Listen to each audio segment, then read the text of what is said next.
Hi, everybody. This is Katie Hawkins from Unbridled Equine, and we are going to start our Hudson webinar today. And today we're talking all about questions that you may have about using your aqua pacer, horses, doing fitness, rehab, you name it. Put me on the spot today. And we're going to talk about everything having to do with water treadmill. And so, a little bit of background. Unbridled Equine is a massage and rehab company, and we were previously based out of the Chicago suburbs. And as of our last webinar with you guys, I have moved to Fayetteville, Arkansas, and Unbridled is now based out of Pinnacle Equine Therapy in Arkansas. We are partnering to bring world-class rehab to horses all throughout the United States. And so it's been fun to have our water treadmill in a new location and to be helping horses like we enjoy doing. So without that, just to give you a little bit of a beginning idea of where things are at, and if you've joined us for a webinar before, you'll know I love to see your faces. And also, please, if you feel comfortable, you can unmute, ask questions. If you feel more comfortable writing it in the chat, go ahead. I'll keep the chat open as well. And as we get going, we'll just keep talking and figuring out where the conversation leads us today. So with that, Shyla, did you bring questions with you today that you want to talk through? Well, I do. I actually didn't even realize what today was about, but I do have for sure one thing that I really wanted to talk about. So, I rodeoed this summer Okay, on my good safe barrel horse I'm pregnant, and so he's my safe horse. got it. Except that he has decided he bucks this year. And so in June, mid-June, he bucked me off. I chalked it up to there was lots of deer flies out that day. And so I figured maybe something kind of got under his saddle or something. Yeah, He does have lung issues. So he has been on and off of some decks all summer because of all the smoke that we've been getting up here in Canada. yeah. And he didn't buck all summer until mid to end of August. He canned me in a barrel racing, coming out of third barrel.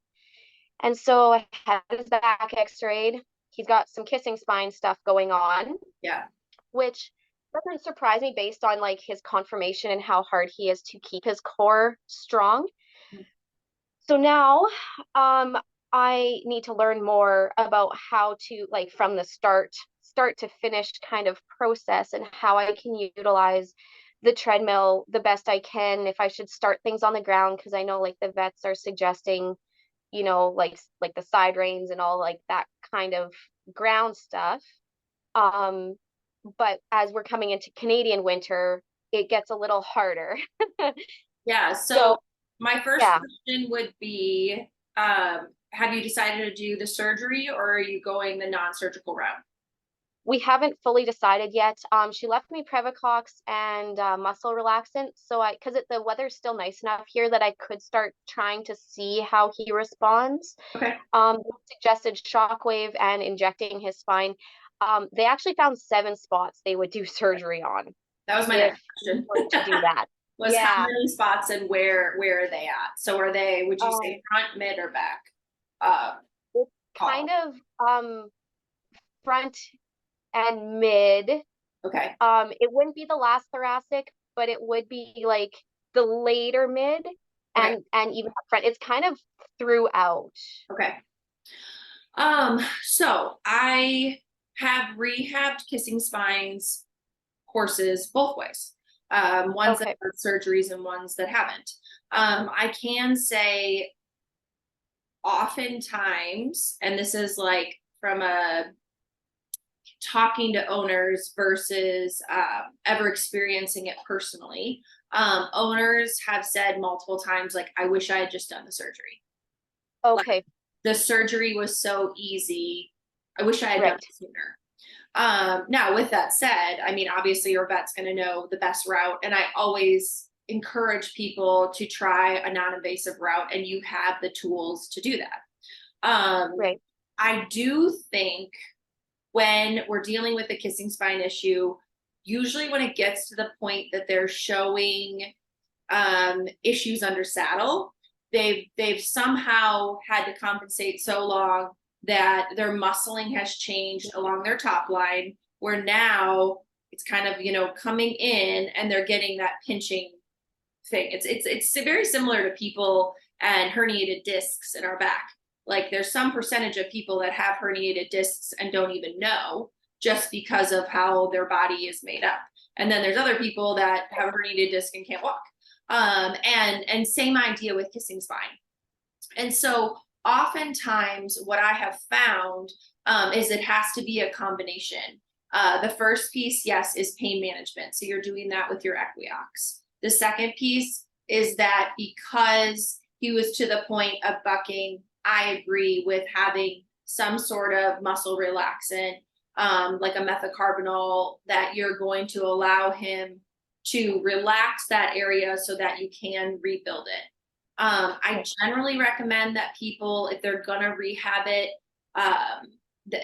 don't go back under saddle, because the body weight and the saddle just really seem to cause the behavioral issues. With the water treadmill, what's beautiful about that is it's a very efficient way to build up top line muscles and to build them properly and equally. So with that, I would say that with a kissing spine horse, I would definitely want water at hock height or a little above, depending on their fitness level. Hock height, you could kind of vary in between below the hock and the top of the hock, and see where below the hock they're going to have to work a little bit harder. So that might be something you work towards. Right above the hock, they're going to go through the water a bit more, and it'll be a little bit easier.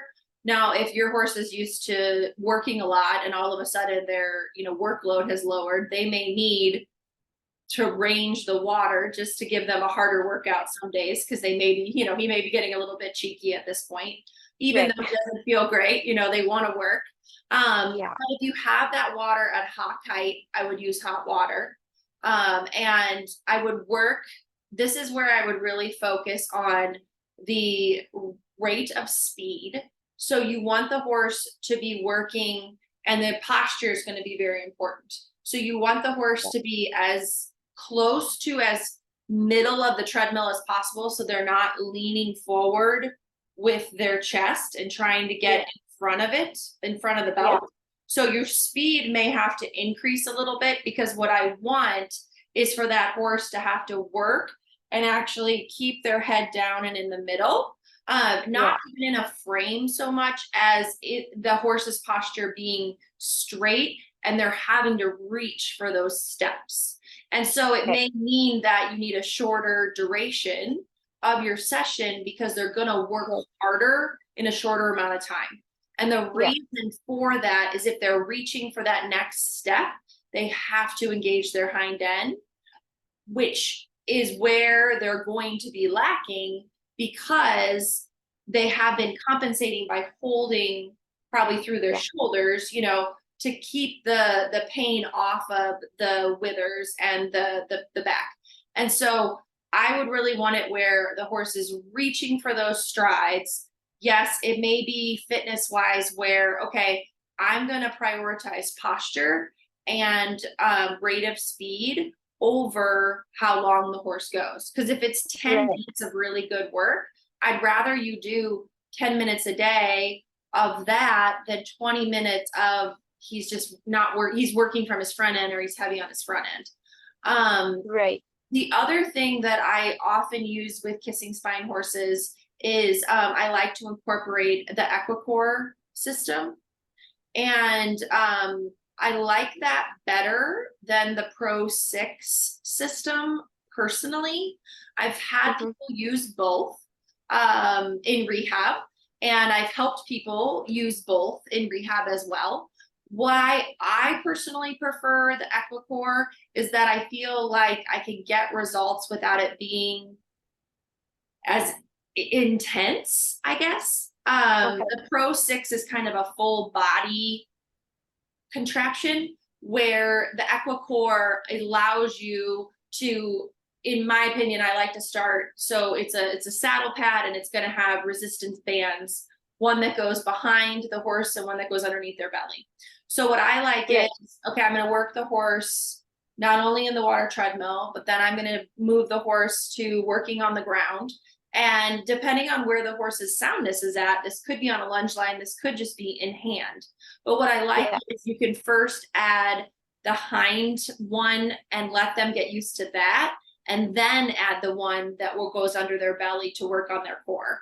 Because some of them, Okay. they've been inverted for a certain amount of time, that core abdominal one is really going to bother them. And Yeah. they first need to engage from their hind end, and then their core will come up from there. The Okay. other thing to incorporate in either the lunging or work on in hand is pole work. And pole work where you're asking them to go forwards and backwards over a pole or Oh, straddle a pole. So not just pole, I mean, you can do pole work, and if you're lunging, like, have a pole that they trot over, canter over. Yes. You can also do where it's raised on one side, raised on the other side, because raising those up as kind of cavalettis also engages the core. But the other piece is when you have that equicore system on them, you can do stuff in hand over poles, right. such as leading them over and back, that engages that core and those smaller muscles. And I've seen that also really help with kissing spine horses. Another hurdle you're going to have is that the pain memory takes longer to get rid of than the actual issue. And Right. so the reintroduction of a saddle and a rider has to be done piece by piece, because what they have to learn is either post surgery or, non-invasively, just from improving their top line and getting them Yeah. comfortable, is they're so quick to think that's going to pinch and hurt that they have to relearn wearing a saddle, relearn having a rider on their back, so that their first response is not, okay, this is going to hurt, I'm just going to have a reaction. And Right. that really takes time. Yeah. And it's dependent on the horse's personality too. Some Mhm. horses kind of get that quickly, and then other horses, I've seen it take where we've put the saddle on, and I know they've had surgery and they've rehabbed properly, and the saddle is a trigger for them. And so it's like, okay, we're just going to do all this work with the saddle on and do the same work we've been doing. We're just adding in that element. And Right. that's where you start to get that change where, okay, I need a certain amount of positive experiences to override, the negative ones that we had. But with the water Right. tread, like, I would go back to really thinking about, okay, I need my horse's posture to be in the middle, not only their head and shoulder, but I need their body in the middle. So I'm going to have a speed where they're reaching for that step, because I need them to engage that hind end. And Right. then, like I said, I would work with that height right above hock height. You could go up a little bit higher if the horse towards the beginning is struggling with any kind of, you should have the pain somewhat dealt with having the methocarbonyl and the equiox. Like, you Yeah. should be okay. But if there is any struggle in that way, then I would just raise the water up, because that'll just allow the horse to work. It'll just be a little easier work. But Right. to really focus on the top line, that hock height is ideal. And Okay. then, yeah, like, it's one of those that I think it's good to try. You have all these tools, you have, Yeah. massage, you have all of that. Like, getting the horse more comfortable and working and engaging and getting them as strong to the top line, that may totally fix the issue. And then it's just keeping them there. And I think that's a great route to go, especially because you have a lot more tools than most owners would have at their disposal. Yeah, and see, like, he's never been flinchy to saddle, he's never, like, shown me I even looking back, I can't think of something that he has shown me that he's like, "Hey, this hurts, this bothers me." It's just all of a sudden in a run, coming Yeah. out of a barrel, he just bucks. So that's And nerve, that's so the nerve the pain. deck yeah, and, Like, like, the depth, I that's think, just nerve. kept that down just enough. in the summer, and then he hadn't been on decks for about a week and a half. And so I think that the decks covered up Yeah. what we didn't fully know was happening, Well, it's kind of deal. anti-inflammatory, so that makes sense. You know, like Yeah, it's giving exactly. anti-inflammatory properties. And then, yes, I think sometimes when it is a kissing spine horse and they're pretty stoic and they're doing okay because they've figured out how to move their body comfortably, it's when a nerve pain comes in that they rear or buck. And all of a sudden, you're Yeah, like, what is wrong? And then you find 7 yeah, spots at kissing spine and you're like, what? yeah, How have you been so good? yeah. I know. It's That's not until exactly. that nerve pain that's when you see it. And Yeah, that would make sense that the decks might cover that up, you know, for a just enough. period of time. Yeah. Yeah, But I think now that you know, yeah. and know that like that, if you have a clinic near you, like that surgery, the rehab is harder than the surgery for that horse or for that Oh, illness. totally. And Yeah. I've had so many people successfully rehab or we've rehabbed their horses from kissing spine that it is a non-issue going forward. And my most recent example is one that has gone on to win Grand Prix and jump, and his spine was terrible. And so, and they were one that Okay. like we did all this stuff, we thought we could handle it, you know, and then it got to the point of surgery. And then yeah, rehab was tedious on the back end. And you know, this was one that luckily it was a trainer that wrote it, so he was able to do a lot of that on his own too. But now like Okay. taking the time, it's something like it used to be like Mhm. okay, the horse is done, and it's just not anymore. Like there are so many ways for them to come back from it. So that's one that I think you have the right tools, and you just work with that horse on these steps first and then see where he's at. Yeah. Another question then would be like for winter. So, okay, so because I'm going to be having a baby, I'm going to Uh-huh. be kind of like not as mobile for a while.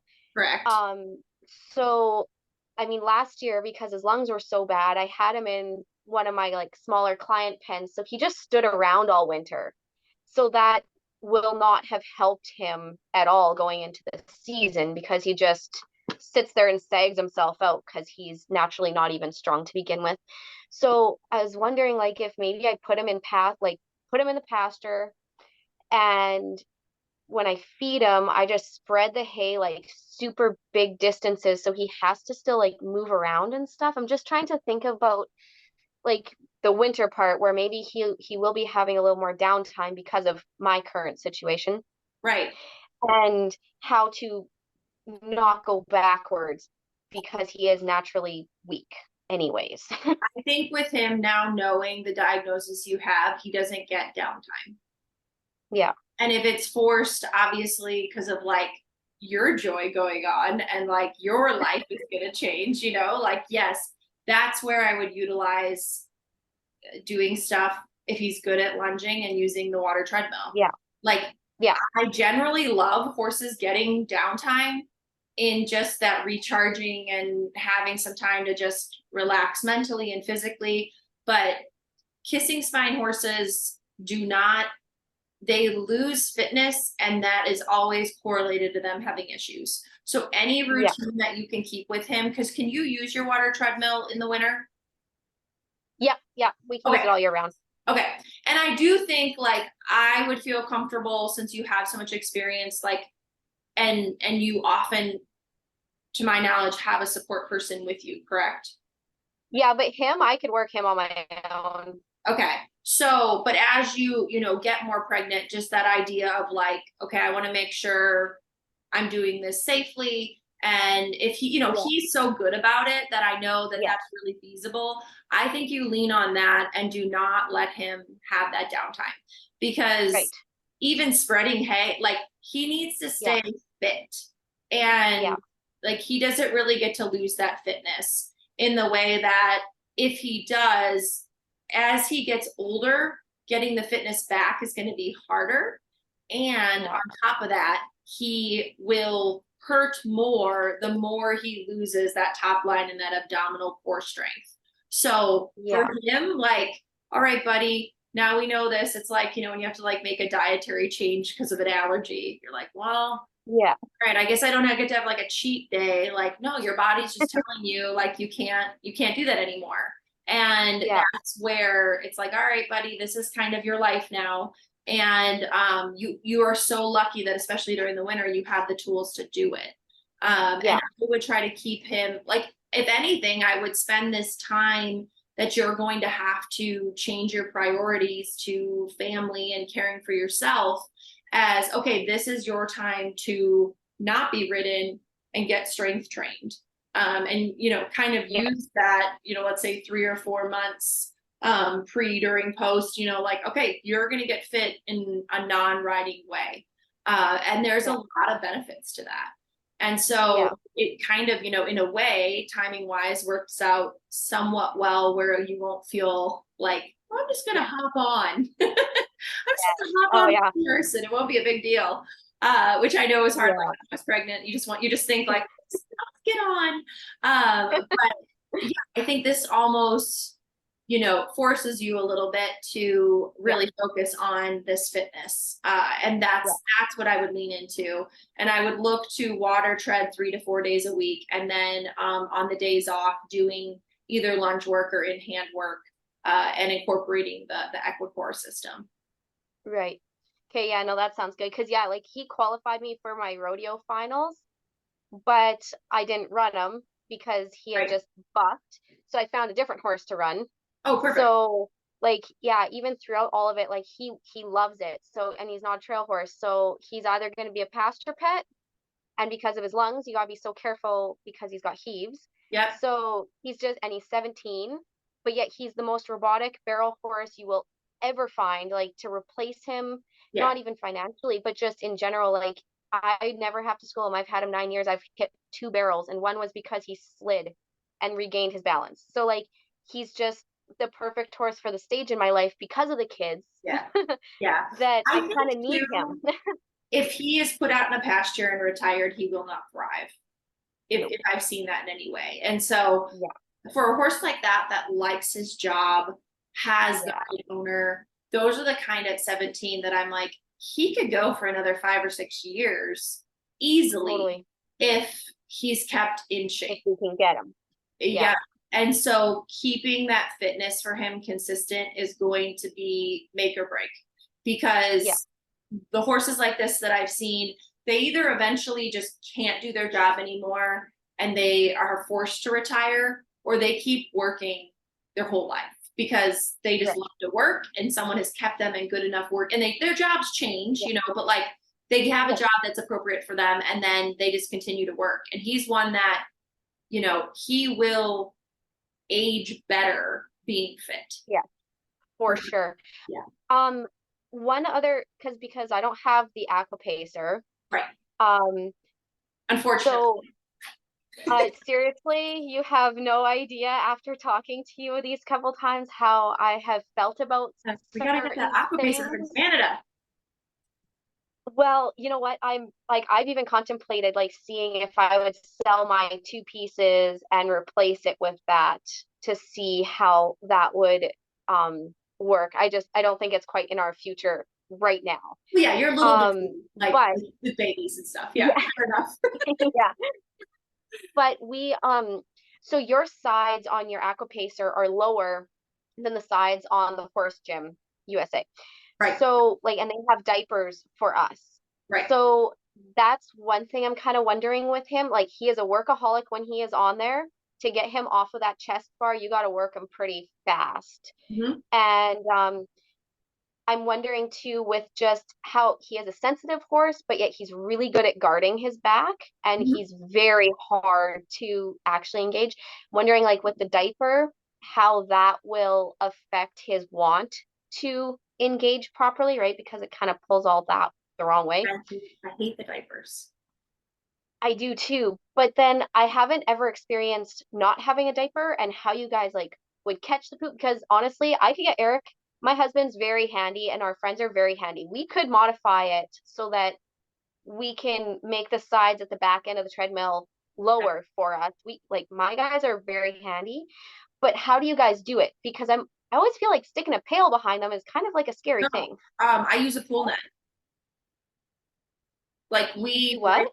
we braid their tails, and like during Okay. the part where we clean them at the beginning, hose out their feet, get their Yeah. legs clean, we braid up their tail, Yeah. and then we kind of like, roll it up so it's out of the way, almost like polo horses. It's kind of what I would Right. think of Yeah. it as, so it's out of the way. And then our support person or the second person, we just use a pool net.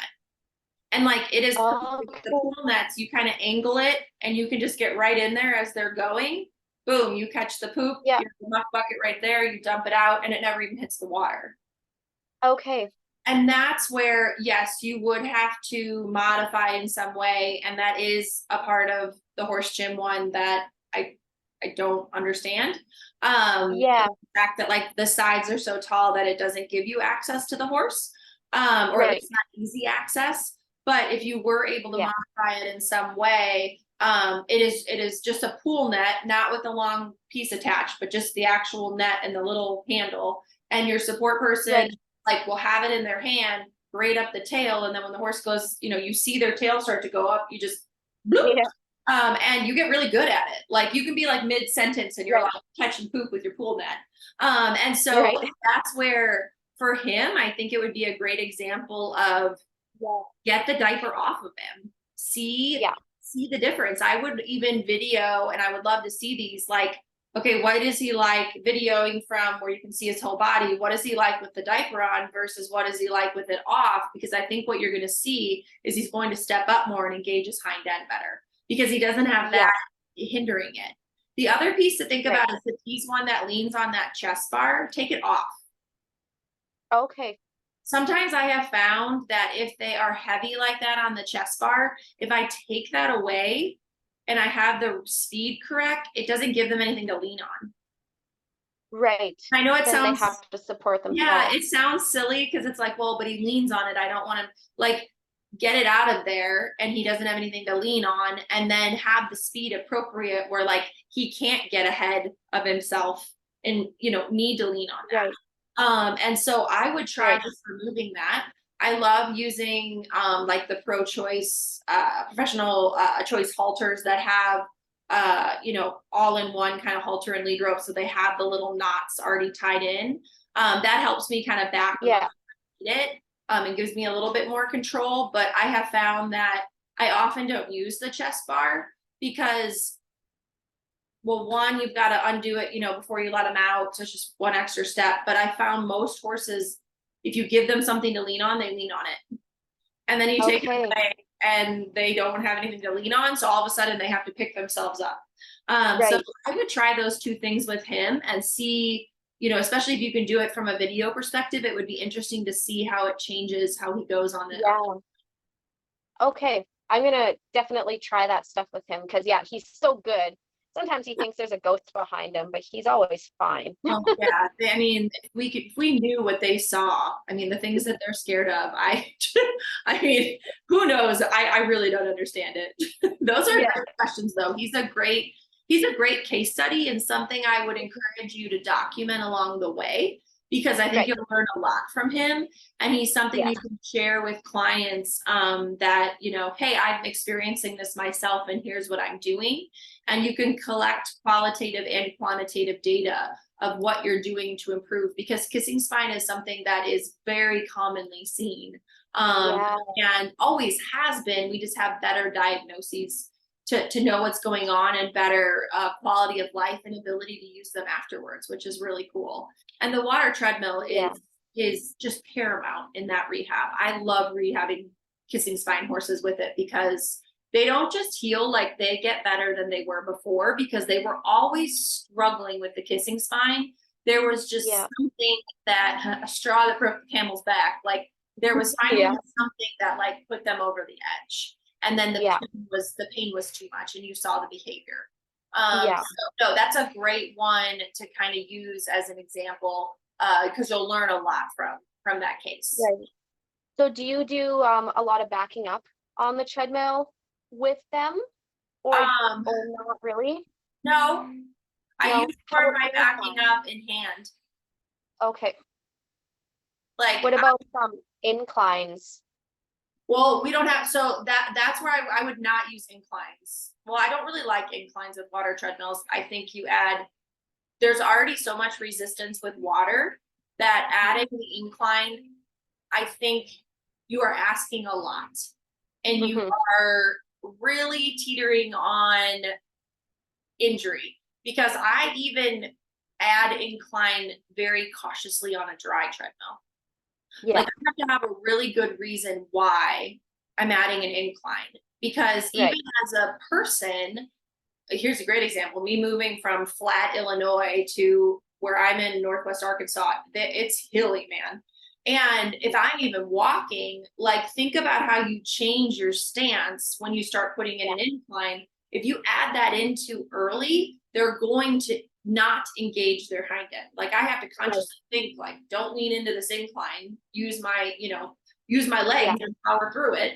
And I had to back off and not run because I was hurting when I was running up these hills. And I'm like, I'm not fit enough for this hill work. And so right. that's where, unless it's a performance horse that, like, they are just rocking and rolling and I need to add in something to make it a little harder, I may cross train them with an incline. But Yeah, I have found more often than not that the incline is a it can be added prematurely and can right, cause bad posture or issues to occur that don't need to occur, and you can do so much without it. right. And I mean, and I think really experiencing it now, like firsthand, like trying to run up a hill and just being like, I don't have the muscles to do this because I haven't trained for it, yet I can run on flat, right? And so it's really that I would have to walk those enough and build those muscles so that I don't start using my body incorrectly to compensate to get up them. Um, and Right. and that's where, like, I would be even hesitant with a horse like this to use an incline. Yeah. There's so Okay. many No, other things that that's you need totally cool. before it. Maybe Yeah, like a year or two from now, if he's just rocking and rolling, like, yeah, let's add that in every couple of times. But I would yeah, probably encourage you to change water heights before adding in an incline. right. So Okay. that's No, just that's yeah. good question though. That's a really good question. I Just think to interject, hi Adrian. Adrian, do you have any questions that you brought to today that you want answered? I just want to make sure you get a chance. Um, I actually do. I'm on the road, so I don't know if you can hear me okay. So you're breaking up a little bit, but we can try, just try it one more time. Otherwise, I'll have you kind of type it to me. Okay, give me just a minute. Yep. Oh, we're good now, but I know you're multitasking. I mean, like, we all know, like, that's the name of the game. It's like, I'm gonna do this webinar while I'm grocery shopping and getting. Literally, like I'm pulling up to the top of a hill. Can you hear me okay? Yeah, we can hear you. Okay, I'm gonna like pull over. So, Perfect. um, I feel really special that you're pulling over for me. well, I actually really do have a question. Yeah, So, go for it. okay, so I got my tread, let's see, about 6 weeks ago. So still a little bit new to it, but I have an interesting case, and I don't want to railroad this Zoom call. So if I We're a need to do small group, so a consult, yeah. okay, if I need to do a consult later, I can. But just really quick, I have a case that I brought in. She has a what am I trying to say? Suspensory tear okay. back in February. Long road. Recovery just on stall rest. Yeah. She tore it multiple times. Um, Finally came to me because she has adhesions now. And we cannot get her basically off her toe. Every time we start to put her into work, she ends up on her toe. Okay. And now we're battling, going foundering on the right foot, you know, staying stable on the left foot with the suspensory with the adhesions.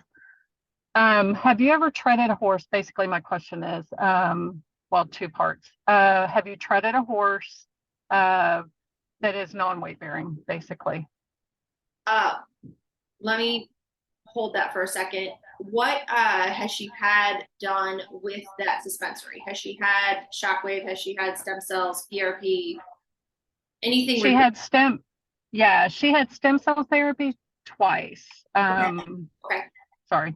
Stem cell therapy twice. And outside of that, nothing. No surgery yet. Okay. So that just gives me an idea, like, is it healing at its own rate, or are we helping it heal? So have I put a horse in the water treadmill that's non-weight bearing? Yes. Is it awesome? Yes. okay. It is. I have put multiple fractures in water.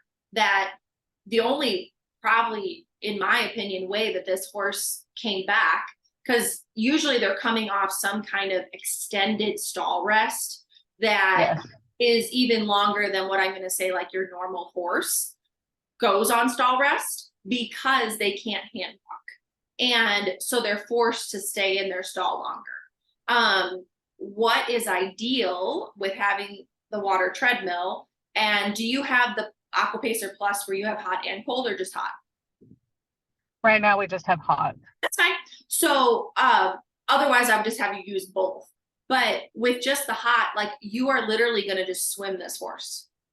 So getting the horse, you know, it has to be, you have to be careful in obviously how you're getting the horse from the stall to the water treadmill.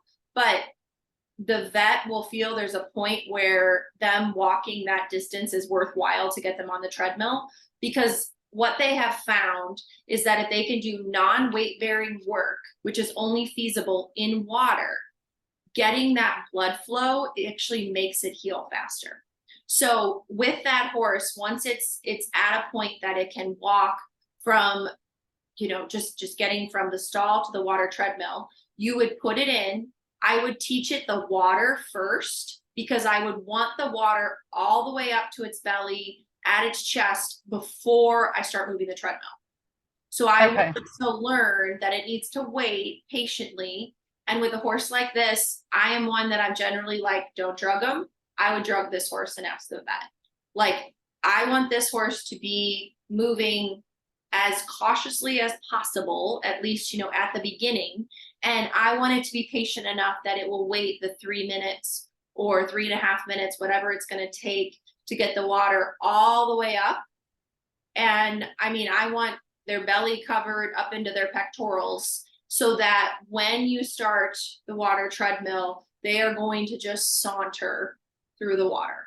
Just a very leisurely walk, you know, and what you're getting is they are getting the compression on their hooves through the, you know, non-weight bearing walking. And that is what's going to help push the blood flow back up their legs. Because when they have leg injuries, the biggest issue is that their legs don't have a way to push blood back up. That's why they stock up. And the way that horses naturally move edema out of their legs is by walking, because they walk all the time. But when we put a horse on stall rest, we're limiting that out of need. But by getting them in non-weight bearing work, they are able to get that blood pumping back to that suspensory without adding any kind of pressure. And the reason I want it to be a very slow walk is because I don't want any resistance against the leg. So the leg, the speed should be where the horse is able to just kind of float through the water versus pushing through the water. Does that make sense? So kind of like I want their legs to like float up and land down gently. Like everything should just be slow and gentle. So when I had a hock fracture, a spiral fracture in the cannon bone, like these were horses that were on very extended stall rest, and then really wouldn't have probably have had a chance to rehab to the point where they were then they're competing and working again. But because they could do non-weight bearing exercise, their ability to heal along with regenerative medicine, I mean, they just thrived. And it's on, I mean, I would ask your vet how often, because I think you have to be very cautious at, we're getting blood flow without taxing, because that horse needs an extended period of rest after they work. So it may be water tread 2 days off, or water tread the next day, MagnaWave or pulse or laser, if you have any kind of, you know, non-invasive treatment that you could do that will help with blood flow. But you want to make sure that that suspensory has it got all this blood flow, it's got regenerative stuff in it, like it's got to be able to heal, and then let's do it again. It's kind of like the same idea as shockwave, like you're purposely irritating that area to bring blood flow, but you can't shockwave every day. You've got to let it heal and then do it again, and then let it heal, and then it builds upon itself. Right. Same idea. But yes, I think you have a fantastic tool to actually get that horse rehabbed. Okay. Second question to that is, do you tread, because the vet said, well, he said it's okay to swim, so I assume okay to tread. So do you, but I need to have that that leg supported. So okay to tread with boots, like support boots? I don't like that. Could you take them off once they're in there? Because see, the reason I worry about boots is that you're adding resistance when the leg is moving. So this is where I would ask the vet, because they may not be thinking of this. Like, if I can get the horse in and the water all the way up so it's swimming, it won't need the boots once I'm asking it to start moving. And maybe the boots are before and after, you know, so this is where the horse may need to have some sort of sedative so that you can do these extra steps and it doesn't feel anxious at all. And my only hesitation about having the boots on in the water is that you're adding, you would think it's protecting that, but it's actually adding more resistance. So I would specifically ask that vet the two questions of, okay, if I have the water, if I use the boots to get the horse to and from, I understand that. If I have the horse in the water treadmill and the water all the way up so the horse is buoyant, and then I start moving the treadmill, are you comfortable with that because the horse is buoyant? And then ask, would that override adding the resistance of the boots in the water? And they would have to weigh, because even with fractures, like there is the importance of stabilizing them, but there becomes a point where it's stable enough that you have to let it live a little to heal. And I would worry that although yes, the boots would protect the leg going to and from, when it's actually in the water and it's buoyant, I worry that it would add more strain and do the opposite of what you're wanting. Okay, that makes sense. But I would ask, your vet may be like, I want to try it this way, and then eventually we'll take the boots off. Because what I really want you to see when that horse is going is that float when they walk versus the going through in a more forceful way. And what the boot would do is just add the resistance when they go through the water. Kind of like that makes sense. Ocean, if you were in the ocean and you had boots on, like it would just be more to pick up and move, you know? And or putting leg weights on or something. Yeah. And so I would just talk through that thought process with the vet, because they may be thinking, you know, the horse is going to have to walk until the water's high enough, or if it was a pool, the horse has to walk to the pool, and you know, like they may be not thinking of your setup, and so that would just be good questions to ask. Okay, perfect. I think it's easy to get to the like where you want to like always keep it protected, but like then there becomes a point where it's like, okay, we've got to take this off because like even I'm getting back from a fractured wrist, you know, and I had 6 weeks where I was in a cast, and then it's like, okay, it's time to start, like it's healed enough that you have to start using it, because that's where how the blood flow is going to come back to it. So Right. that's where that would be able to say, like, yes, it's to a point.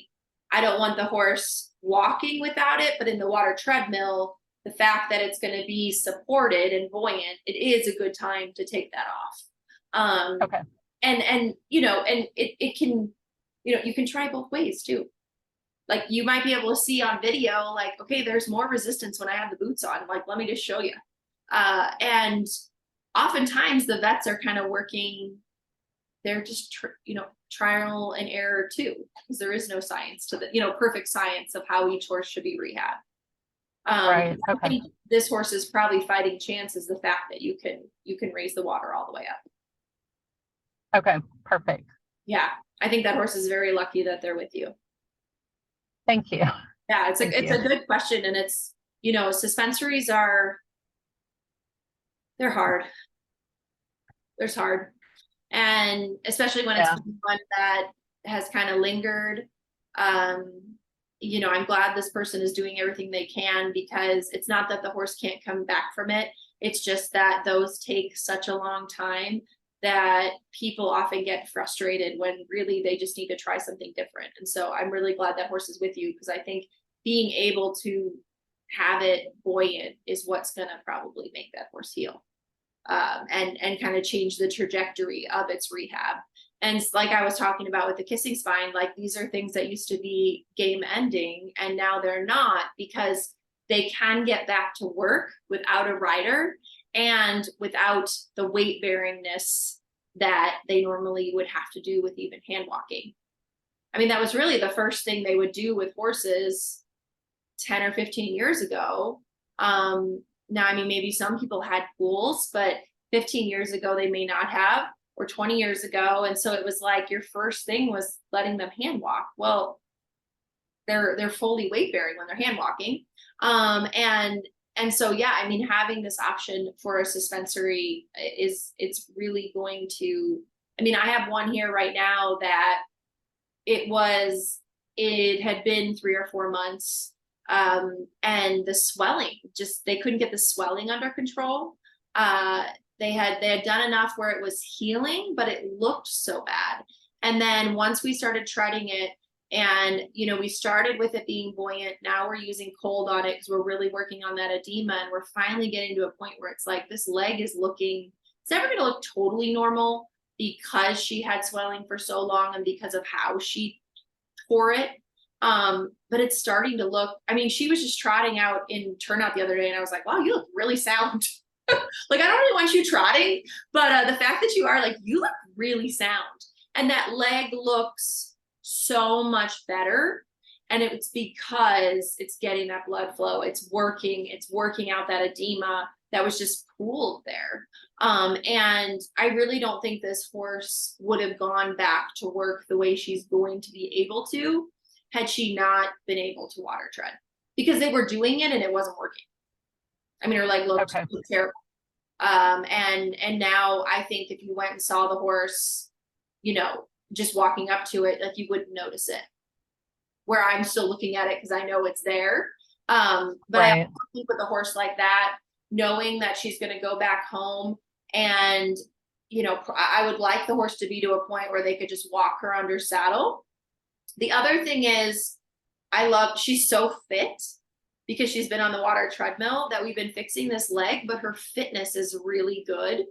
Like, better. The owner's like, this is the best she's ever looked. Like, she looks so great, like her fitness on her top line and everything, that I'm going to feel comfortable with this horse when she's ready to go back and go under saddle at the walk, because it's not like she's lost her top line and her back end from just hand walking. Like, she looks fantastic.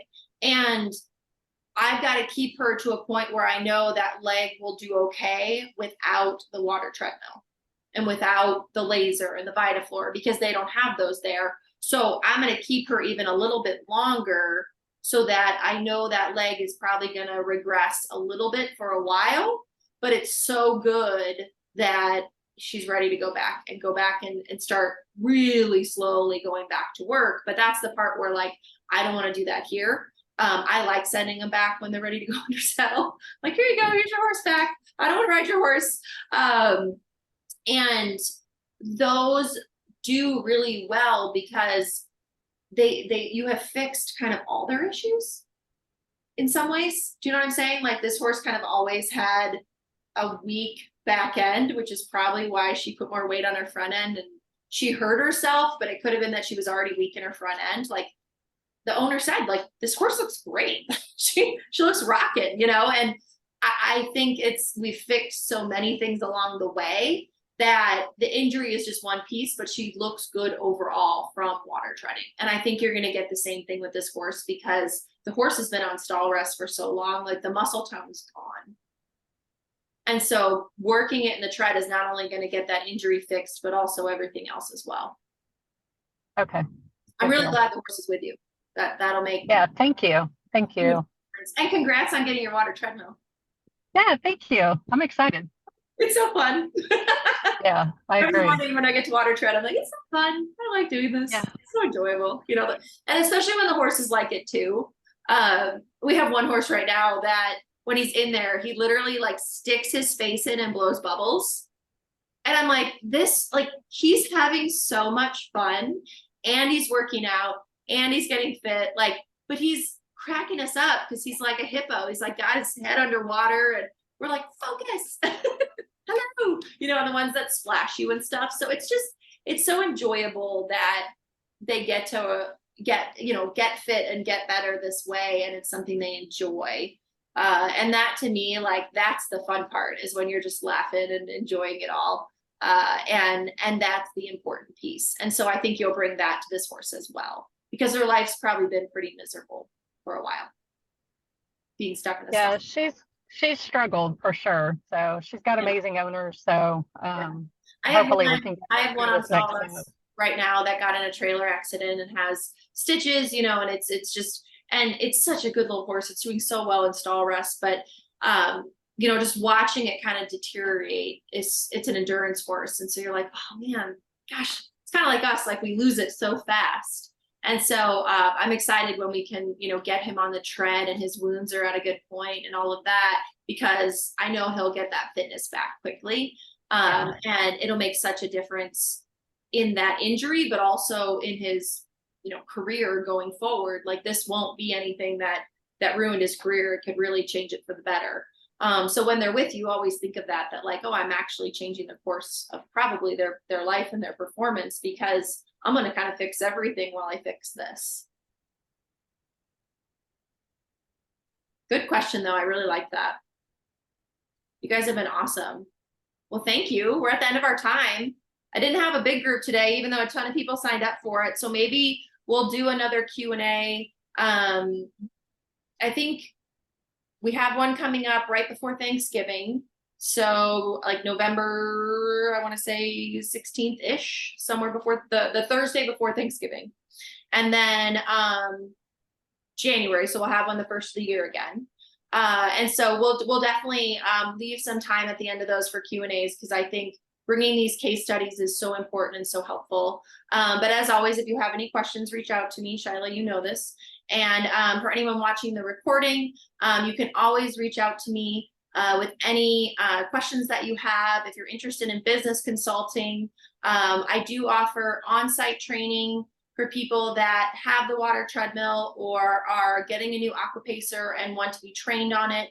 I also have now where you can come to my facility and learn here on how to use the aquapacer as well. So yeah, thank you so much for joining me today. And I always love our webinars and getting to talk to people. So then I will see you guys again in November and right before Thanksgiving, and we'll have a fun session then. Hi, Bree, we're finishing up. We started an hour ago, but if you have a question, I'm happy to answer it before I get off. Are you still connecting to audio? Hold on, I'll give you a minute. Oh, there you are. Bree, we're just finishing up. We actually started an hour ago, but I can answer your question before I go. This was not our time zone. Oh, it's not? Oh, okay. I apologize. Times what was worse, let me tell you. That's Apparently okay. they started this meeting an hour ago. Oh, shit. That's okay. We have a recording, so you guys can listen to those too. But did you had a specific wow, maybe the hour's gone by, I should be done. Specific question that you wanted to answer today? I don't necessarily think so. I just thought that we would get on and watch. I am so sorry. Sorry, it happens. Like I said, I always have like 30 or 40 people that sign up, and then life happens. And I'm like, that's why I record it. You guys can always watch the recording. And I'm also available if questions come up.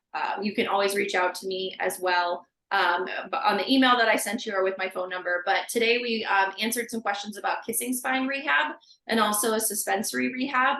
And both of them talking about how we utilize the water tread with those. And then our next, like I said, our next webinar is going to be same time, 12 Eastern time.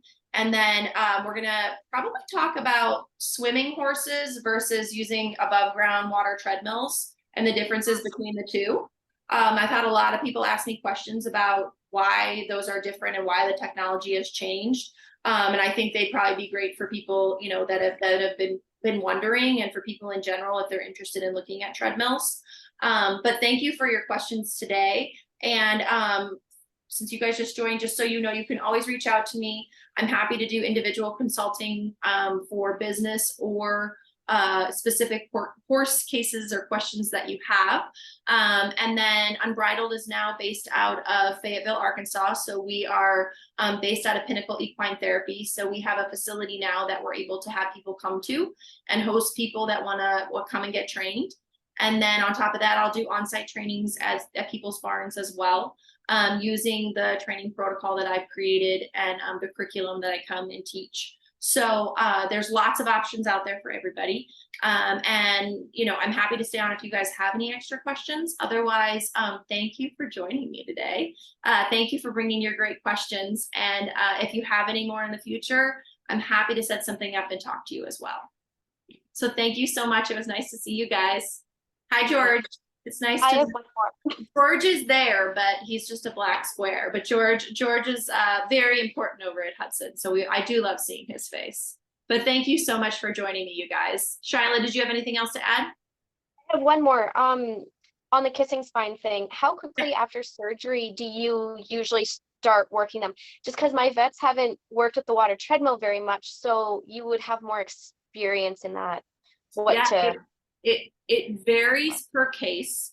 It depends Okay. if they have to lay them down or they can keep them standing when they do the Right. surgery.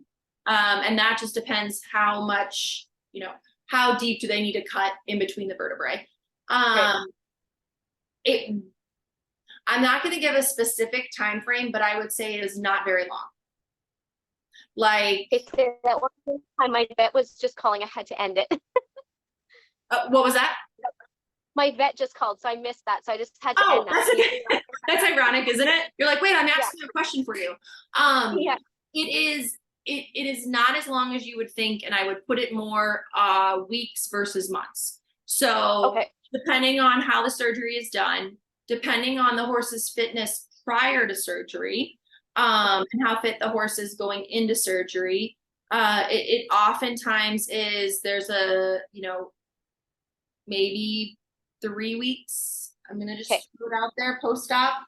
Depending how the surgery goes, depending how they're doing, that you're going to slowly start getting them back to work. And that's when you would start putting them back to turnout, hand walking them. And I think that you are going to be better off post-surgical using your water treadmill than you would be just putting them back out, kind of letting them do what they want to do to move. Controlled movement is always better than just letting them kind of make their own choices, because they often don't make very good choices. Yeah. That's why we have jobs. Because are always causing shenanigans. But yeah, great question. And I mean, that is something, each vet has a post-operative protocol. And when I have a horse that's been operated on that is coming to me, I ask specifically for their protocol. I see that at this point, they're able to go back to, let's just say, walking, hand walking, or going outside. Can I add in this work instead? And oftentimes that's when they want to add it back in. So it is appropriate within weeks of surgery. Perfect. That's the other thing with him, right? Because I don't want him just standing around for too long. And I know for myself, when I had my ACL reconstructed, the doctor said I wasn't allowed to go back to work, but really I should have gone back to work earlier because my body didn't handle the surgery as good. So, You're you know, just you're really just just so that I waiting for have the stitches to heal. Like right. the stitches have to heal, this, you know, everything has to heal up a little bit so that you're not reopening anything. But the idea, yes, of like muscularly, they've gone in, Yeah. you know, they've had to do their thing. But once that started to heal up, getting those muscles moving again is really what's going to help them, and doing it in a controlled way, you're going to see great results. Yeah. So, I mean, I would defer to your vet's time frame, but I'm betting that's kind of where they're going to put it. But it'll be case by case. Perfect. Nope, Great that's question. awesome. That's What temperature is your hot water in the treadmill approximately? usually it depends on the temperature outside sometimes, but usually Okay. it's somewhere between like 95 and 98 degrees. Okay. And when it's really hot out, like temperature wise outside, I kind of try to get it a little bit more towards the 95 end. But Right. you know, when it's just, let's just say like 70 degrees out and my recirculating pump has been on since 4 a.m. and it's 9 a.m., my water will read at about 102. And then when it's out in the treadmill, it'll be right about 98. Because no, it's Yeah, going to lose cool it some, down a little. yeah, it's going to lose a little bit of that heat when it's out in the water treadmill. So I like it to run about 100 to 102 in the tank so that when it comes out, it's still in that 98 range. Because I was thinking about, I was like, mine you could probably like add a water heater in and make it a little warmer if we had to into my big holding tank. Yeah, you could. It's hard for me Okay. to know that setup. Do they have a recirculating pump? Yeah. Okay. Okay. I mean, I would play around with your temps on your recirculating pump to see, or I would start recirculating it earlier to give it more time. So Right. like when it's really hot out, I don't turn my recirculating pump on as early because the water stays warmer. But Right. now that we've gotten a little colder at night, I close the garage door to keep any heat in that area, but I'm going to turn my recirculating pump on. Actually, I just did it this week where I turned it on an hour earlier because I needed it to warm up Right. a little bit. You know, it was losing a little bit more of the temperature. And that's with an insulated cover on it. So, you know, Okay. outside temperature really does affect it. But yeah, I mean, to have it definitely between that, you know, 96, 98, your horses are going to be happiest working in that. Okay. Yeah, because that's something that's probably adaptable with mine. But Just would have to figure out how to do it kind of deal. totally, So totally. Yeah, for cool. sure. Great. Good That's all I got. I questions. should call my vet now. Yeah, I was saying, you're like, sorry, I was just talking about you on this call. Yeah. We're getting things figured out. But no, great questions today. As always, reach out to me if you guys need anything. And just keep fixing horses and having fun. I love hearing about it. And then I'll see you guys all again in November. All right.